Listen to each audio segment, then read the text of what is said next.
Ребята, когда у вас в машине такой шум, значит у вас закончился один из подшипников. И желательно бы, конечно же, его поменять. Вот так вращается неисправный подшипник.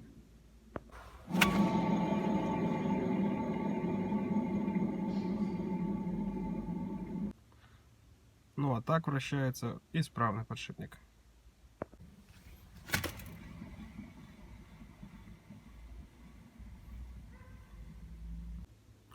Если вам это было неинтересно, ставьте дизлайки, подписывайтесь и всего вам нехорошего.